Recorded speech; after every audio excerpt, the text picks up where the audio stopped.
my producer. I ain't heard Pull that from the hip podcast. 4/5, I'm the shooter. Dog, I do ya, but the two don't discriminate.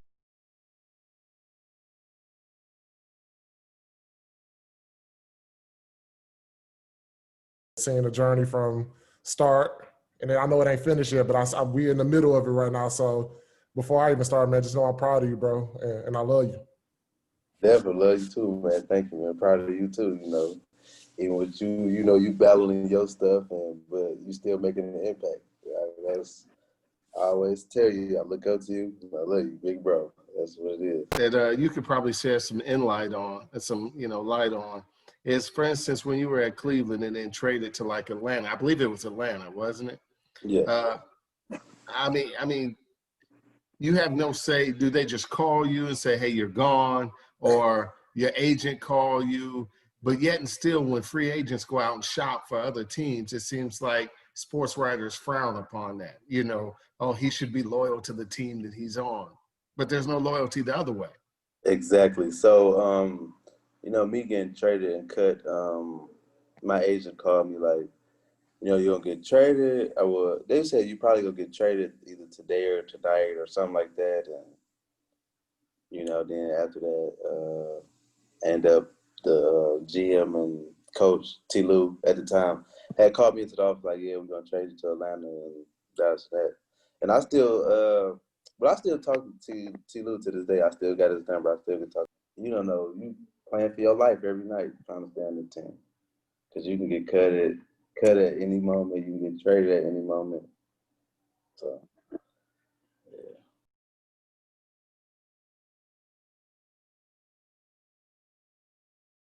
Okay, talk about like obviously you're super talented, but is it more? Do you feel like you got to work harder as being a smaller guard, or I would do you say feel yes. like you did?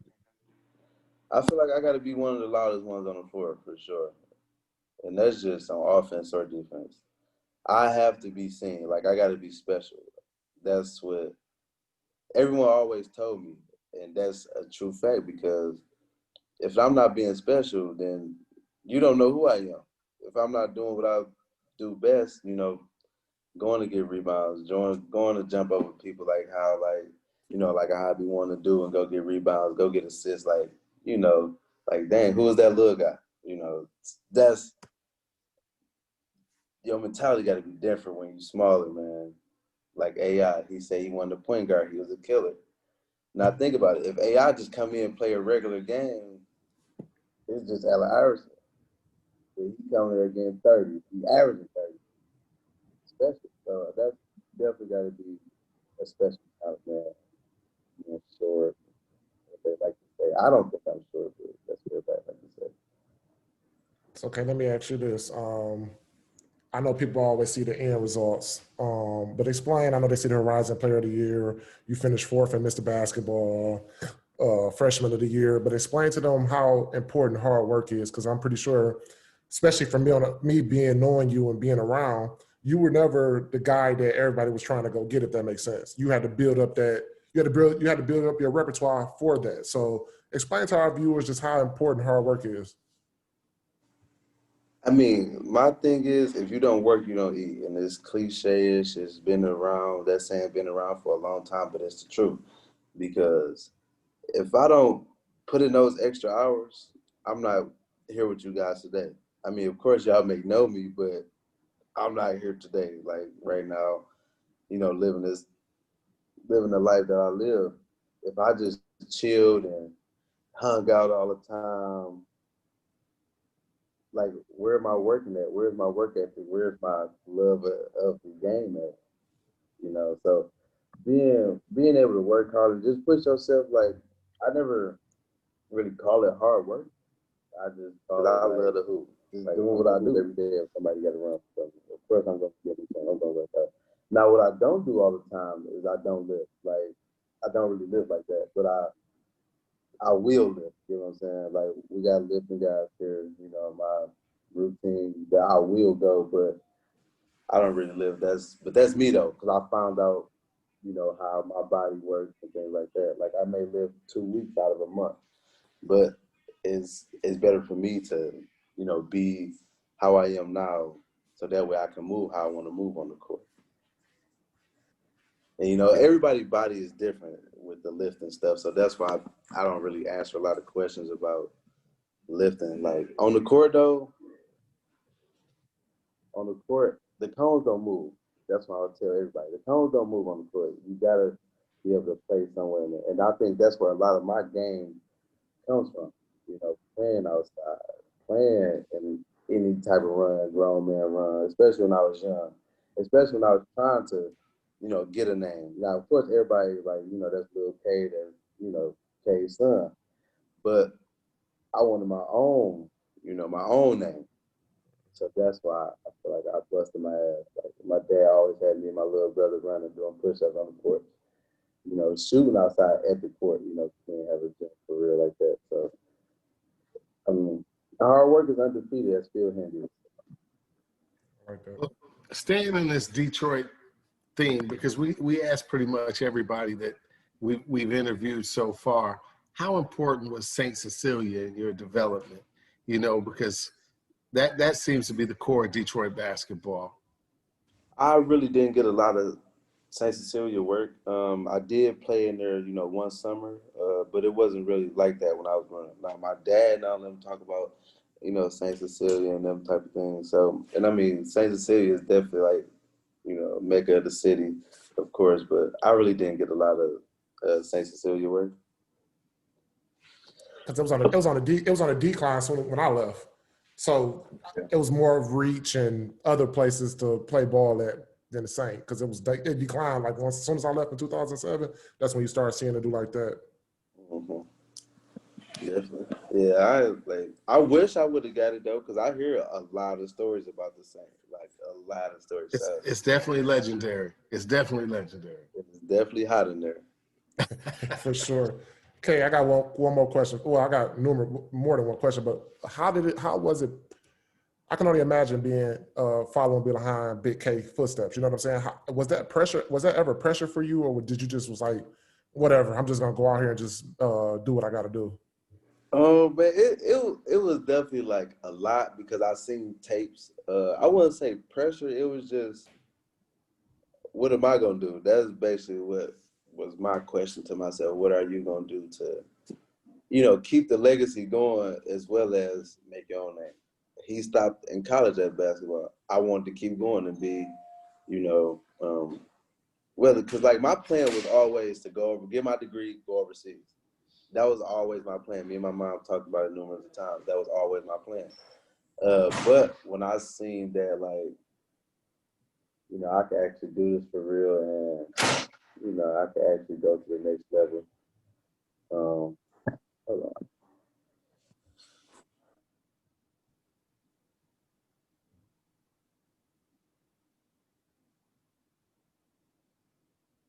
About that. So, you know, actually going to the next level, and actually, you know, I felt like I could take it further than he did. And, you know, I feel like I was never in competition with him. I was always my own self. You know, that was my dad. That's what he did. Now I'm gonna show y'all what I can do. That was always, you know, my thing. Being overseas, you know, with the language barrier and so forth, how tough is that of a transition from playing over here, then going over there? You got the language barrier, not being away, you know, not having your circle around you. You know, how tough is that? It wasn't tough for me at all. Only thing that was tough for me was the language barrier, and I always had my translator with me, you know, most of the time. So I was pretty much good on that, and I'm pretty much used to being alone. Like, I live alone now in the house. Like, I don't really need too many people around me to, you know, be pushing me and things like that. That's never been me. Now, of course, like, you do want to see your people, of course. Like, no question, I definitely missed them a lot, and there was a lot of, you know, phone calls and texts, of course. But, you know, once I really, like, played that first game, after that first game I played, everything basically just took off, and I was acclimated. How big is the support over there? How long did it take you to be a crowd favorite? So not long. Like, even before I played the game, like, they love me, because, like, they don't. I would say we look at the game differently than they do. They see buckets and points going in.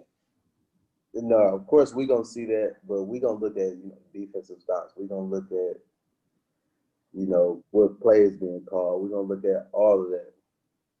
So it's definitely a difference. And I would say the Chinese is more physical. We're Americans, we're athletic.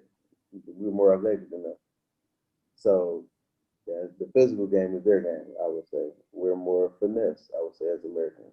Now, of course, there's some bangers out there, but we like finesse. We like doing upper under layups. They're with the basics. I would say that. Like they would get mad when I throw it behind the back pass. Like, but that's us. We like to flash. We like to do those type of things, as Americans, I could say. The Chinese is simple, bounce passes and, things like that.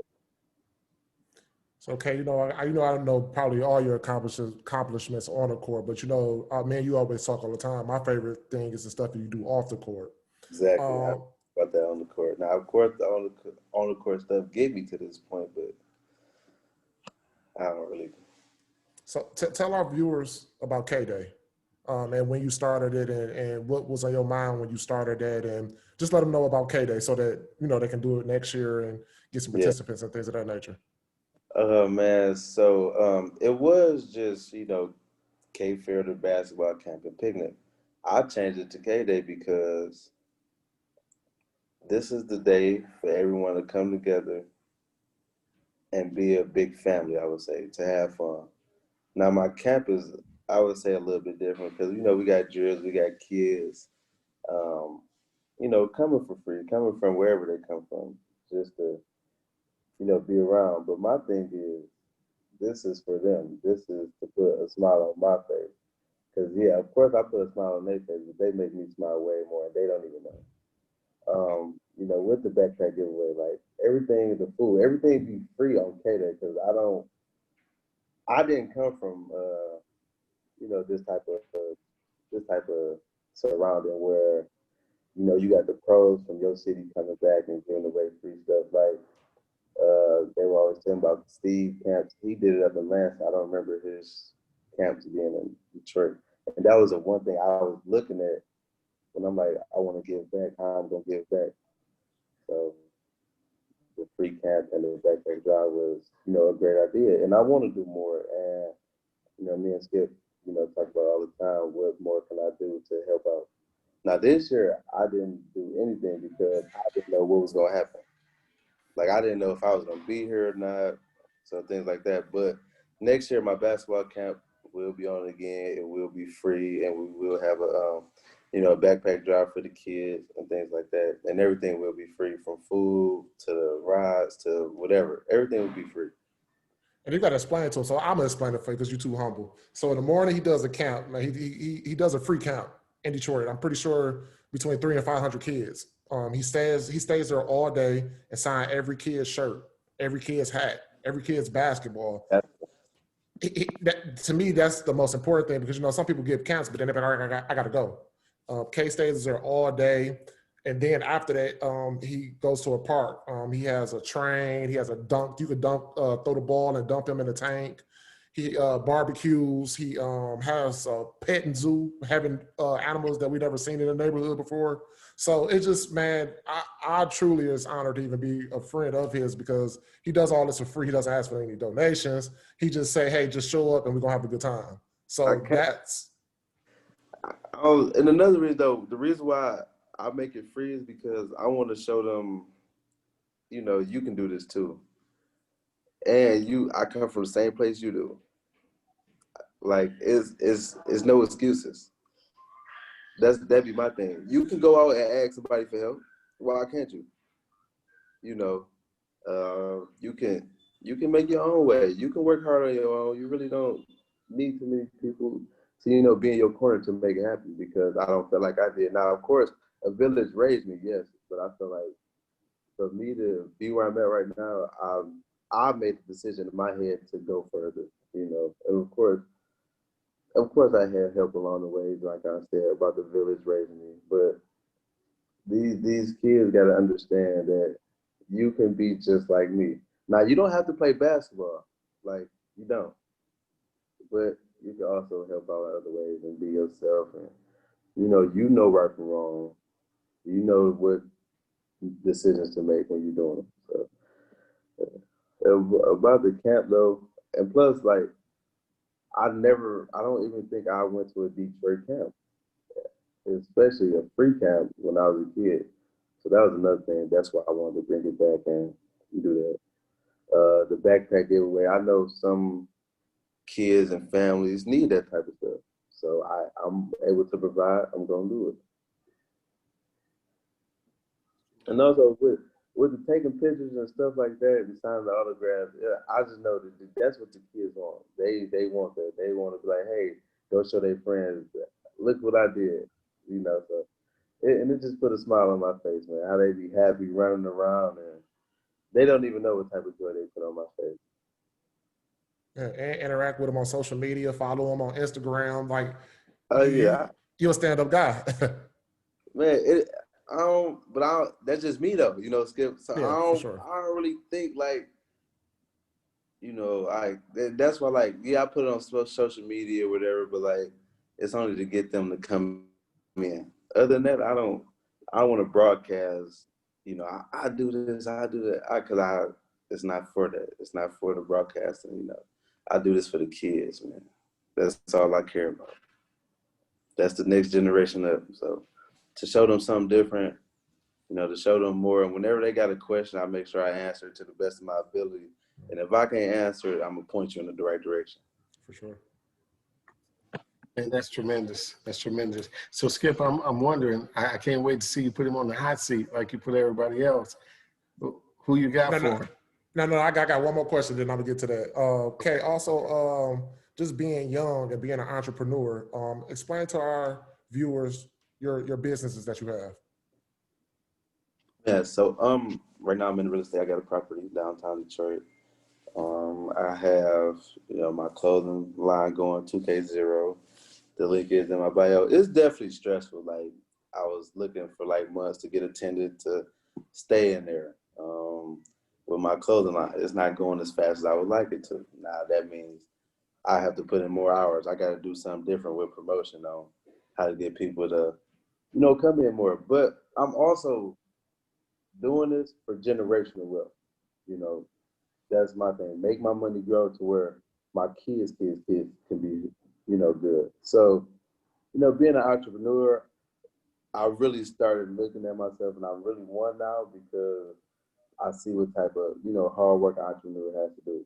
It's gonna start off slow. It's gonna be, months and days where, everything is slow. But if you keep working and you keep working, it's gonna pay off. Like Phil Handy always tells me, hard work is undefeated. And that's, true fact. So we got to make sure you check out that 2K0 link is in his bio. So I always ask our viewers, you got a cut, bench, or starter player. I'm giving you Isaiah Thomas, not Zeke. I'm talking about Isaiah Thomas that you played with, that you know. Nate Robinson and Eric Bledsoe. You got to cut one, bench one, start one. I'm gonna start IT. I'm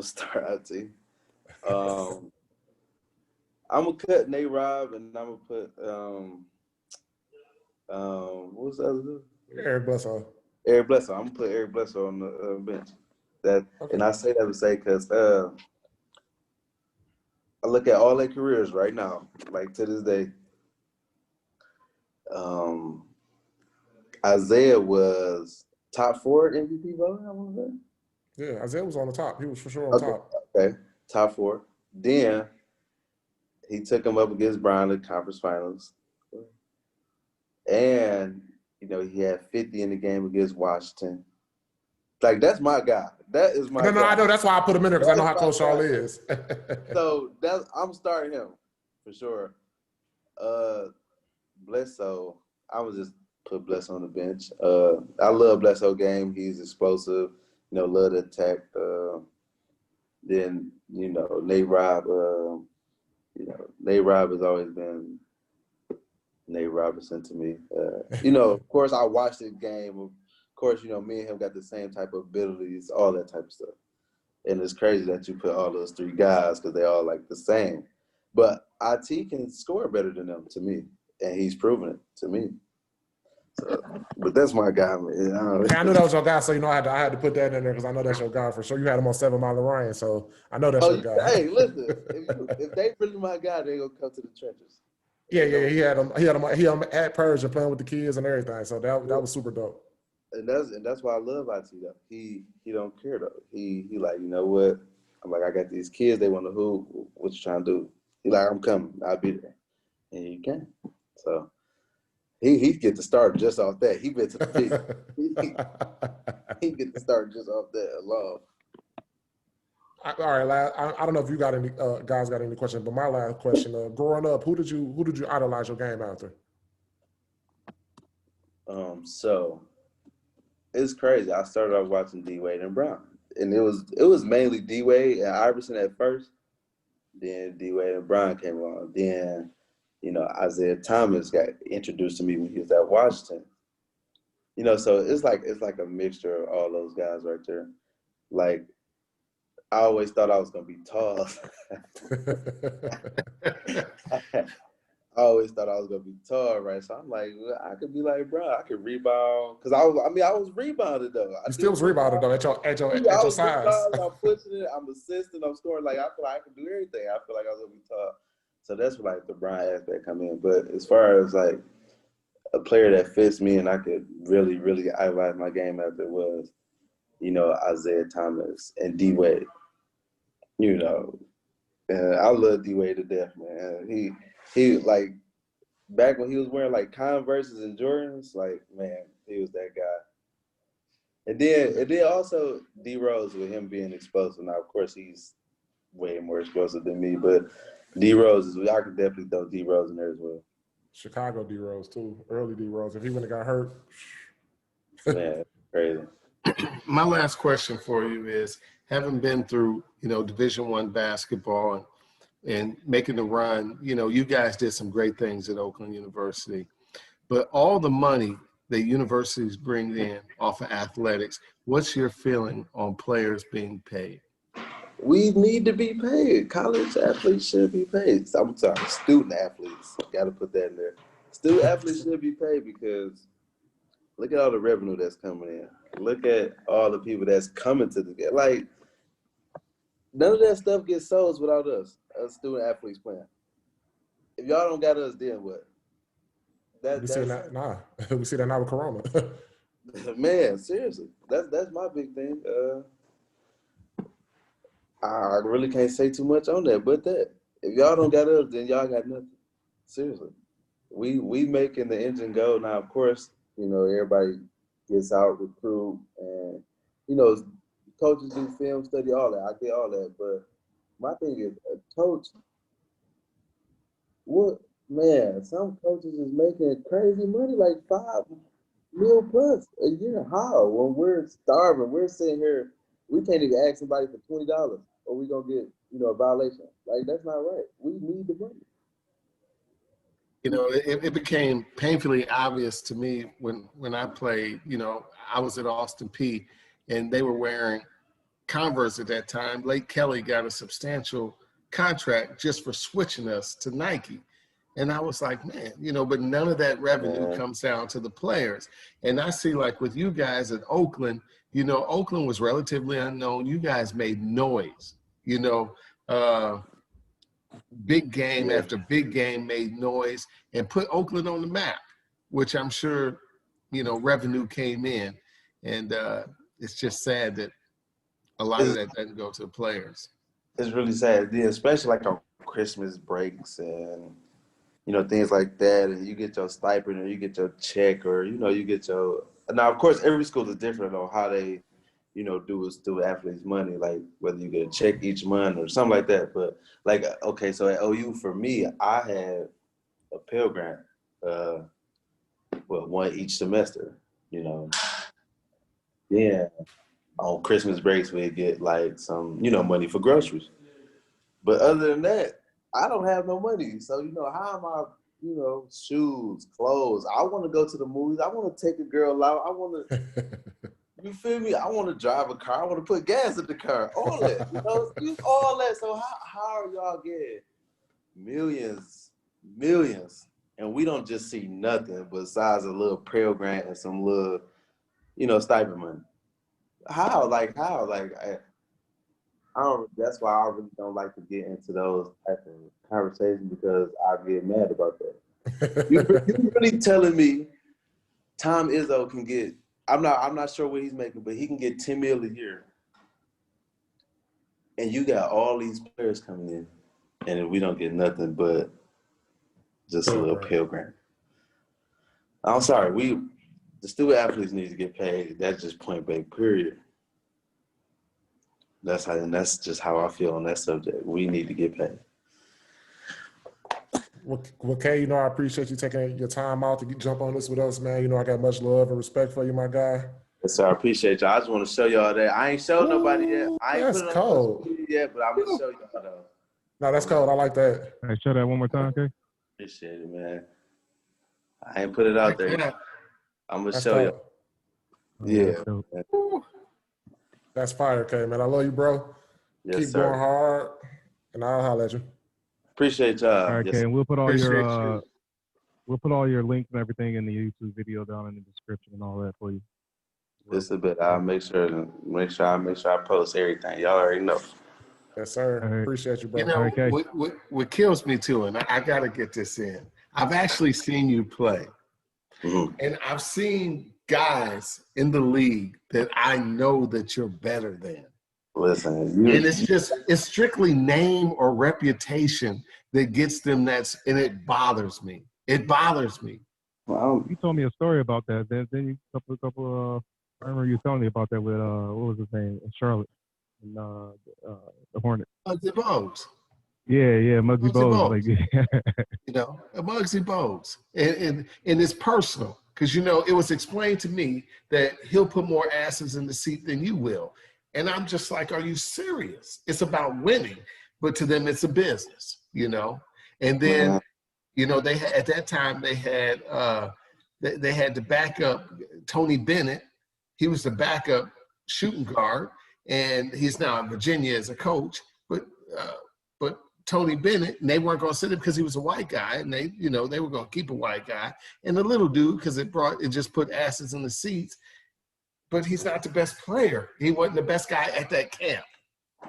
so it's about money and winning. Yeah, supposedly. I don't know. It'd be too much for me, man. I know I could definitely, you know, coming to like, okay, in Chicago, I'm gonna give y'all this last story. In Chicago, I'm coming in practice, you know, I'm working with Coach Sean Reshford, went to Michigan State. You know, I'm working with him, you know, before and after practice. Then in practice, I can say this myself, I'm killing in practice, meaning I'm playing defense, I'm running the team, I'm showing that I belong here. That's what I mean by I'm killing. So that whole situation when I got cut, it was like, really like, you know, what did I do? But when they brought me in and told me, you know, oh, we're going to go in another direction, and that one crushed me. Like, so it just be like, dang, wow. And then you got Ryan Arcidiacono out there. Do y'all know who that is? Yeah. You know what I'm saying? Y'all got him out there playing. He playing all the minutes. He even started some games. So it's like, I was just in practice with him. I'm showing y'all I can lock up. I can run a team. I'm showing y'all this. You know, this is supposedly what y'all want. I'm giving y'all what y'all want. What's the problem now? And then, you know, Chris Dunn had came back. So now I'm 5'9" at the 2 guard.